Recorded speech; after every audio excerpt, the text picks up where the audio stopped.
අදත් මගේ channel එකට එකතු වෙන ඔයාලව සාදරයෙන් පිළිගන්නවා. අද කරන්න යන්නේ මේ ලොකුම ලොකු බුද්ධි මට්ටමක් තියෙන ගොඩක් කට්ටිය හදන්න කැමති ඔස්කා මාළු ගැන වීඩියෝ එකක්. මුලින්ම මේගොල්ලෝ ගැන හැඳින්වීමක් කරොත් මේගොල්ලෝ ඇස්ට්‍රොනෝටස් ඔසිලේටර්ස් කියන විද්‍යාත්මක නාමයෙන් තමයි හඳුන්වන්නේ.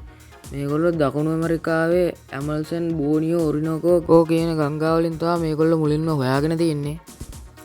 මේගොල්ලන්ගේ උපරිම විශාලත්වය ගැන කතා කරොත් සෙන්ටිමීටර් 30 35 අතර විශාලත්වයක් දක්වනවා. මේක ඔයගොල්ලෝ හදන ඉඳි අනුව වෙනස් වෙන්න පුළුවන්.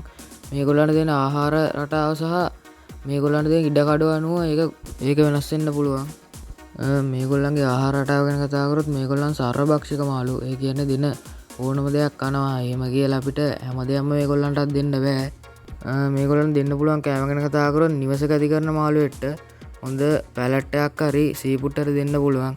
සීෆුඩ් ගැන කතා කරොත් ඉස්සෝ සාලයෝ ඒ වගේ දේවල් දෙන්න පුළුවන්.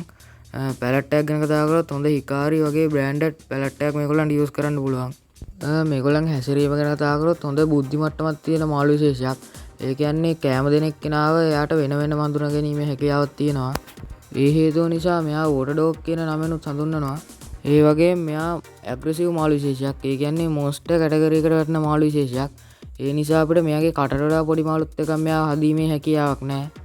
ඔයගොල්ලෝ මේගොල්ලන් හදද්දි වතුර pH එක ගැන කතා කරොත් 6.5 7.5 වගේ අගයක pH එක තියාගන්න ඕනි. උෂ්ණත්වය ගැන කතා කරොත් සෙල්සියස් අංශක 24ත් 28ත් වගේ සාමාන්‍ය උෂ්ණත්වයක තියාගන්න ඕනි. මේගොල්ලෝ හදද්දි හොඳ ෆිල්ටර් සිස්ටම් එකක් තියෙන්න ඕනි. ගොඩාක්ම පිරිසිදු වතුර වල මේ මාළුන්ට ජීවත් වෙන්න ටිකක් අමාරුයි. මේගොල්ලෝ හදන්න අවශ්‍ය වෙන උපරිම ඉඩ ගැන කතා කරොත් ගැලුන් 55ක ටැංකියක් ඕනි. ඒ කියන්නේ ලීටර් 200ක ධාරිතාවක් අල්ලන ටැංකියක් අවශ්‍ය වෙනවා මේගොල්ලොන්ට. කොහොම හරි ඔස්කා මාළු ගැන කතා කරන්න තියෙන ওই ටික තමයි. හොඳට වතුර පිරිසිදු තියාගෙන ලොකු ඉඩ කඩක් දුන්නොත් මේ මාළු හදන එක ඒ තරම් අමාරු දෙයක් නෙමෙයි.